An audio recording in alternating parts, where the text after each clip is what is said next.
20 minutes west of the city of Worcester is Spencer, Massachusetts.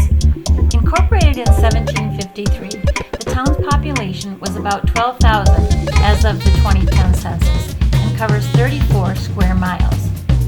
Spencer has a rich history and was an important stop along the old Boston Post Road for early travelers. Several Franklin markers have been preserved along this route.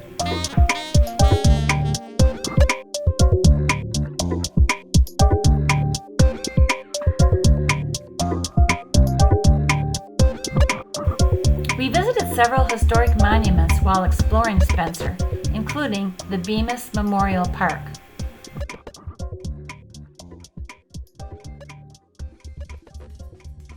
We are with Brittany Vincent, and she has Black Baer Bakery, named after her dog. Yes, a German Shepherd. Named Bear with B-A-E-R. Yeah, the German way.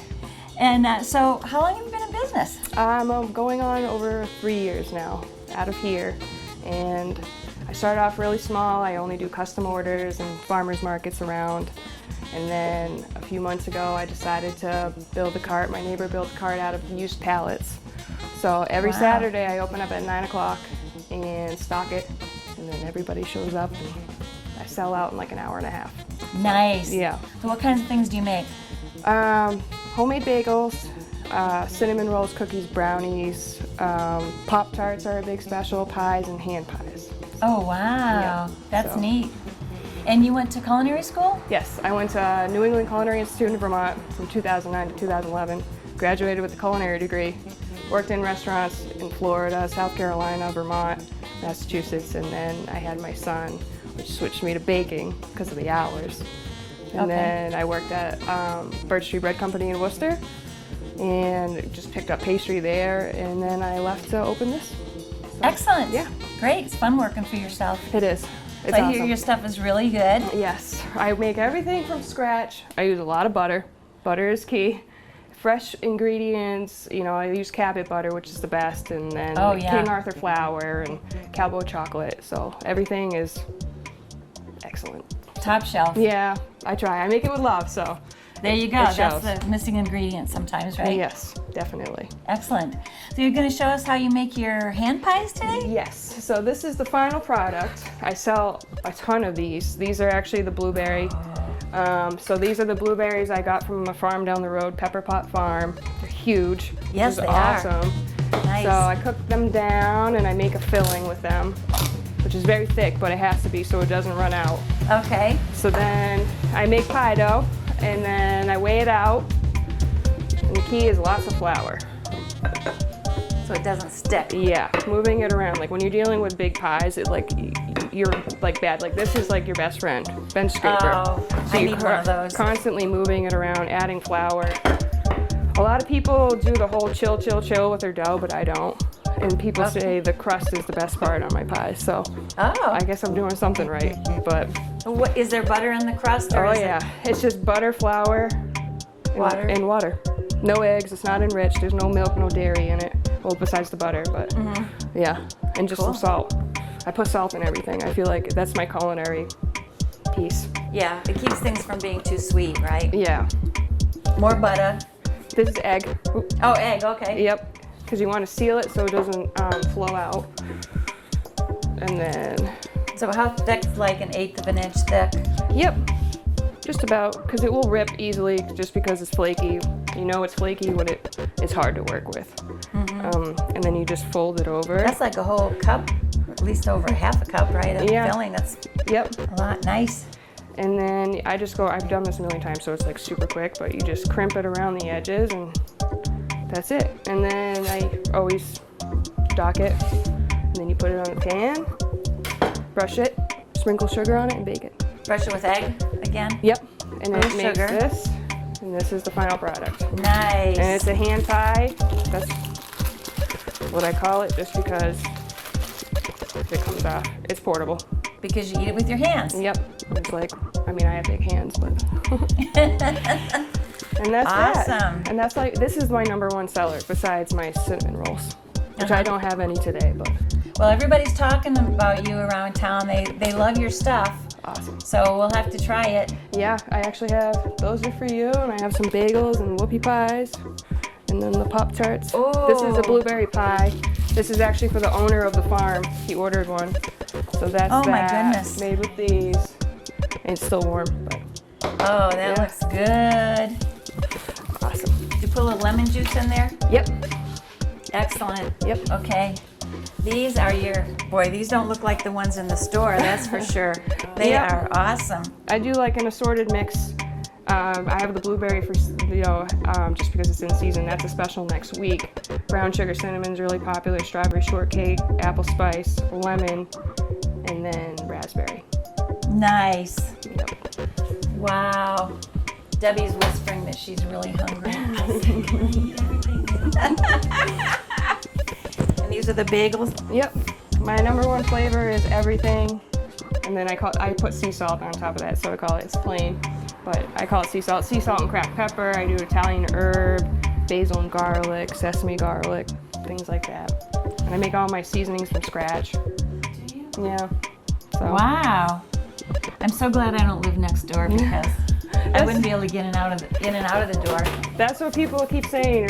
I'm gonna make Spencer fat, but you know, And it's all in these, moderation. are these for whoopie pies? Yes. So that's the chocolate. It's technically a cookie, and I'll flip over the bottoms, fill it, which I have vanilla buttercream, which I make my own vanilla extract for. Well, my mom Okay. does. So yeah. So it's buttercream. Yep. Nice. Wow. Well, thank you very Thank you. much for showing us what you do with your business here. I think it's great that you're making a go of this on your own. I really am a believer in that. Thank you. You're a small local business and the community supports you, and that's great. I do. It's awesome. It's been amazing. Like, all the customers just keep coming, and like I keep getting more and more orders, and it's just like I get a lot of love on Facebook, which is awesome, you know, and it's just I'm rising. So hopefully I'll be Yay! expanding very soon. Rising So, like a cake. yeah, exactly.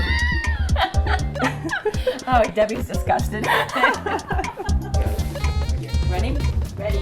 Here. Cheers. Cheers.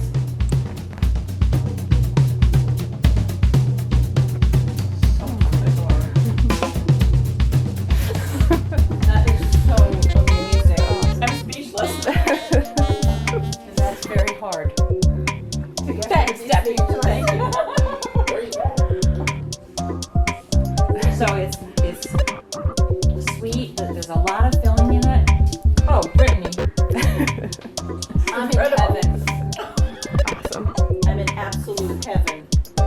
Oh, me? So whoopie pie is a soft chocolate cookie. Cookie. Yep. You make a batter and you scoop it, and then you just bake it. It makes 2 flat discs like this, and then I make a whipped vanilla buttercream, and you just pipe it in the middle and sandwich it together. And it's very popular. Like, this is it. People always ask for whoopie pies all the time, which is Nice. crazy.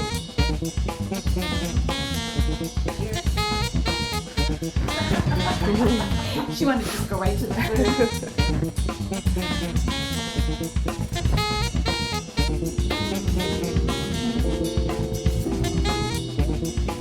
Really rich chocolate, and the frosting is not too sweet.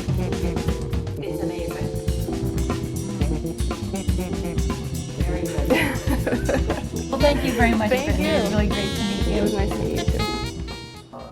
Hi everybody, we're here with Mary Baker Wood, and we're here at the library in Spencer, and I'm just going to ask you a few questions if that's okay. I'd be happy to join you. Awesome, awesome. Tell us a little bit about the history of Spencer. Spencer was incorporated in 1853. It was originally part of the town of Leicester, next door. It is considered by the U.S. Census Bureau a rural economic center. It has always had a history of agriculture and a history of factories and mills. We have plentiful water sources that are now mostly for recreation, but they were great sources for all of the mills that were here. We are one of the towns in Massachusetts that is known for boot making. We proudly at one point said that we had the largest boot making shop, the Isaac Prouty shop, in Massachusetts. Brockton will wrestle us for that title, but we had it was a huge industry, and all the supporting industries, the box making and the heel making and so on. And so it's been, the town has evolved. Where we, back in the late 40s, had probably 143 dairy farms, we now only have one.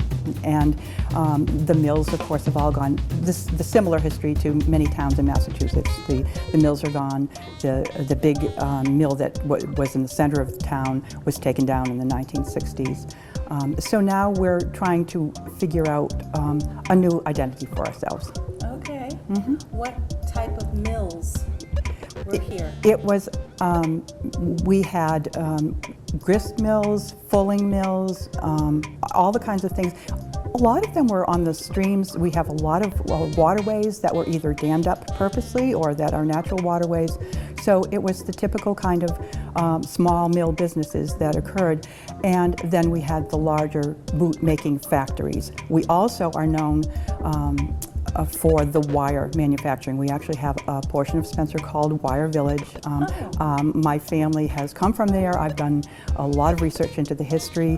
We're working now to preserve part of that as a historic landscape, and we have done a lot of research into those mills. But actually Richard Sugden, who donated the funding for this library, was the owner of the largest wire mill in Spencer. They were the Sugden Mills. And they actually survived into World War I and eventually went out of business. And like many mills of that period of time, they were not just a place where people worked. People, they provided housing, they had a baseball team. One of my uncles was on the baseball team. Nice. They they would organize trips. So it was a very full part of Spencer life. Okay. And tell us about the library itself. The library itself was built in 1889. Richard Sugden, who I just mentioned, a wealthy wire manufacturer, donated the funding. The only stipulation was that it couldn't cost more than $25,000. I don't think we could even replace a window for that these days. The story of Richard Sugden is that he came from England. He was very poor as a child, and he writes about having to walk 10 miles to go get a periodical or a book to read. And that remained with him as he became a successful manufacturer.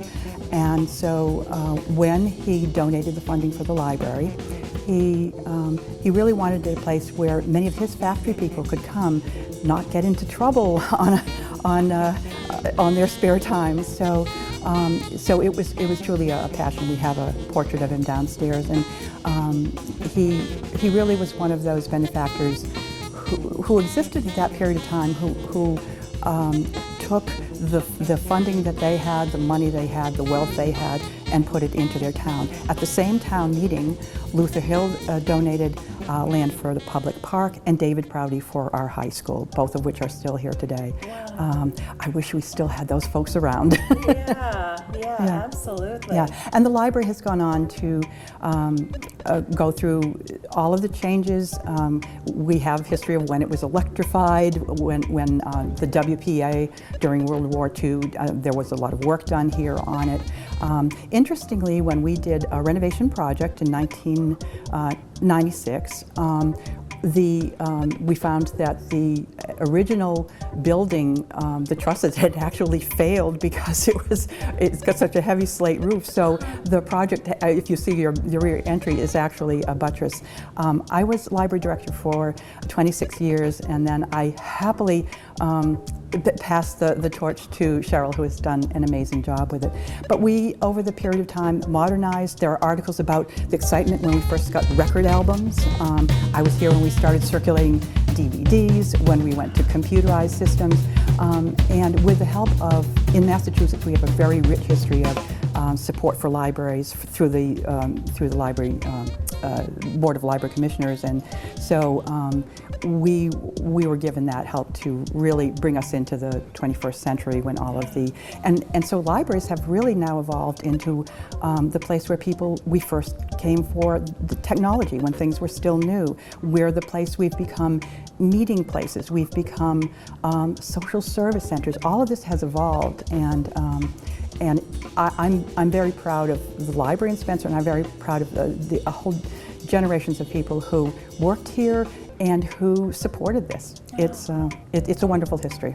Nice, nice. I noticed downstairs when we came walking in, there's Civil War boots. Yes. How did those come about to Well, as I here? mentioned, we are one of our great businesses was the boot manufacturing business, and the wartime periods were, of course, very good to businesses that were supporting the soldiers, and so one of the products was boots for those were for the Civil War, and they were manufactured in large numbers, and it turned out that when they were taking down the old factory, it's now a shopper's village. It was a huge factory. The pictures of it you can see are, it goes back well into, it takes a whole neighborhood. But when they were taking that down, they went through to try to retrieve things that were there, and someone went in and found these sitting in an attic. The cavalry boots were just there. So we had them cleaned, and they've been put into that case so that people can get a sense. What's interesting is that people at that time were shorter, but when you look at how tall those cavalry boots are, it's pretty impressive. We actually here in the library have quite a collection, and in the museum, have a collection of all of the various kinds of artifacts. We actually, the family of Josiah Green, which was one of the earliest of the shoe factories, they donated his shoe bench, all kinds of paraphernalia to make shoes, and the entire set of ledgers for the business. So that's actually one of the exhibits that we're going to be developing as time goes on. Nice. Yeah. And the exhibit that's downstairs now? That is a guest exhibit. One of the great things about libraries is we're public forums. So that is the Frank. Okay, so it is a local resident, someone who grew up in Spencer, who has an amazing story, and this exhibit was the result of that. He actually had an exhibit at the Worcester Art Museum, and so many of these he found, and it's a fascinating story which Frank can tell. But and actually, I think the library website has programs that he has done. You can kind of research that, but he found glass plates. He had his young granddaughter helped him with this. She was really young when she started, and he identified eventually through his logbooks and a series of, he was sleuthing, that these were photographs of some of the earliest black families in Worcester, and so it's a complete history. And he worked with a Clark University professor to create an exhibit for the Art Museum in Worcester, and then he happily provided this, and he's done programming for us as well. Awesome, that's interesting. Yeah. Yes. Very, very Yeah. interesting. Well, thank you so much. This has been really wonderful talking with you. Oh, I'm very happy. As you can see, I'm very proud of what Spencer is, and we have a very rich history. To me, that's the thing that keeps me doing this kind of work, is that I think the next generations need to know, we need to not just preserve the artifacts, we need to tell the stories. Absolutely. And as you can tell, as a librarian and historian, I'm not afraid of telling stories. So I think that's really important to what we do in the museum and in libraries. Wonderful. All right. Wonderful. Well, thank you very, very Oh, much. you're welcome. Appreciate it. This was fun. We stopped for lunch at Kosta's along with Megan Parsons, who is interviewing us for Spectrum One News. Awesome. Oh, that's dessert. I'm a dessert girl. Absolutely, honey. Grilled version. Yeah, you get the picture of it. In the way. Yeah, go for it, Debbie. Oh, that's pretty. Got it.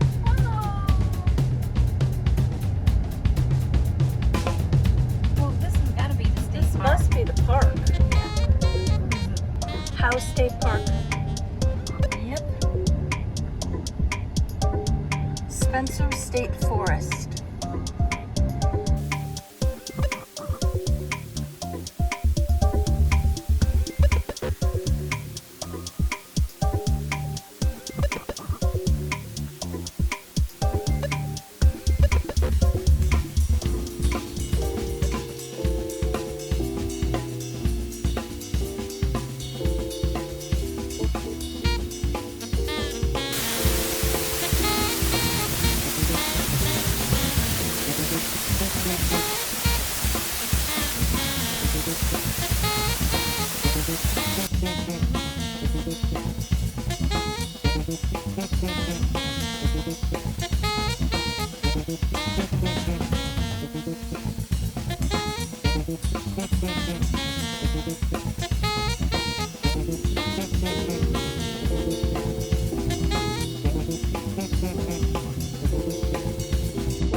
Crest Farm invited us over to check out their livestock and country store, which has a wide variety of products, many of which are made locally, along with their own meats and freeze-dried fruits. And Skittles! Who knew?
So we're 24 down and 320 something to go.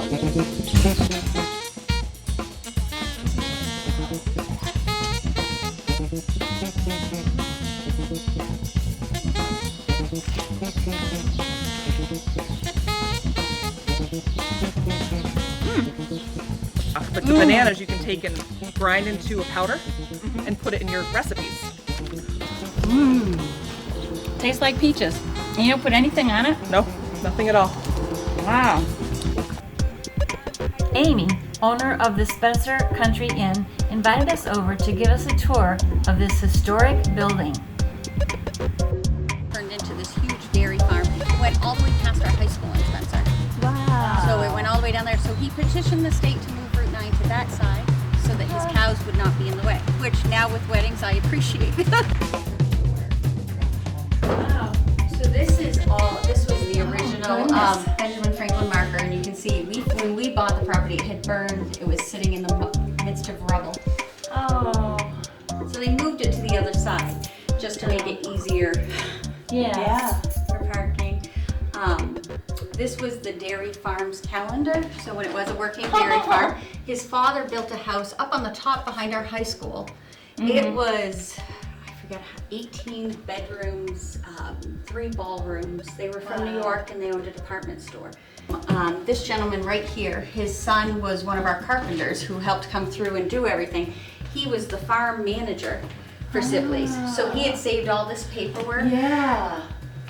Oh my That's goodness. Look at the railing. It took some, get this door open. Oh, look at that. Well, Leicester College, they use this as well. There's all kinds of hidden little things. Our dining room. Okay. So we use this for Friday, Saturday dinners. Sundays we do a lot of showers in here, so it will hold 50 people. Okay. That's right out front, the cow right there. That's one of the actual pictures right out front of the inn. So this was the living room of the nursing Sibley home. and the Sibley family. And the Sibley and the family, And the okay. family. Or committing of any nuisance is prohibited in 1917. So he collected things. Up in Barry. Oh, wow. And I guess he always said they had contests where they would give wool to their employees, have them make a figurine, Wow. and that's what they came out with. Oh, isn't that awesome? Oh my goodness, I wish I could get a better picture. All kinds of stuff. Which that's is nice. It stays in town and it stays, which is what you want. Oh, the natural wood, just gorgeous. Probably kitchen, living room, front door right there, and I'm sure the fireplace for them, and then in the back was probably the 2 bedrooms or the bedroom and the fireplace. And when they bought it, you can see there was all kinds of drop ceilings. Oh, yeah. The floors all had linoleum, the fireplaces were closed up, so it was amazing what was still. Oh, wow. And then my sister ended up marrying a local guy. My nephew, these are actually his great-great-grandparents. But for the first 20 years they hung, they were just a local family, and now they're actually Oh my gosh. You realize they're part of the family. Somebody's family. someone's family. Yes. And now it makes Yes. was the Massasoit Hotel, and I'm sure somebody mentioned it about it. Yeah, Jim over at Tebow's just told us about it. So that was the original sign from the Massasoit Hotel. When it burned down, it was in the garage.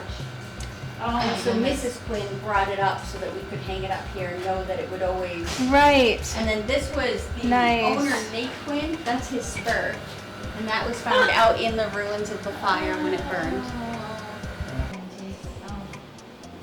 Antiques. Oh. Absolutely. Easiest ones are down that hallway last one. Go back and say someday. Local high school.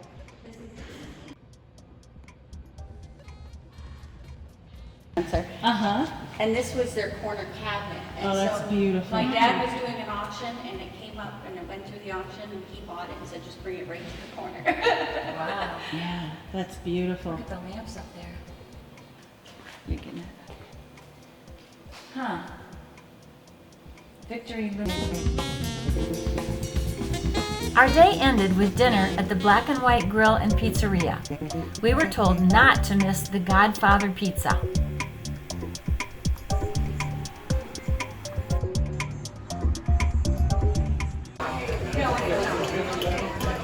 How's the Godfather Pizza? How's the Godfather pizza? I'm gonna make you an offer. You can't refuse. Yeah. Yeah, You're gonna offer me half the pizza? it is awesome. It is really good, yes. What's on it? It's got sausage, tomatoes, caramelized onions, and pesto sauce. Yum. And lots of mozzarella. Mozzarella. Okay. Yeah, baby. Nice.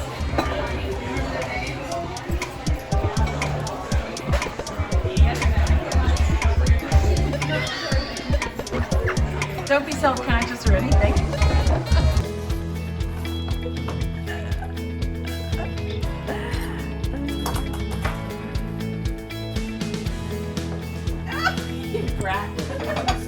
All right, who wants to wear the mic first? Who does one of you talk more than the other, or does one of you have more like commentary? That's a loaded question. Yeah, get that.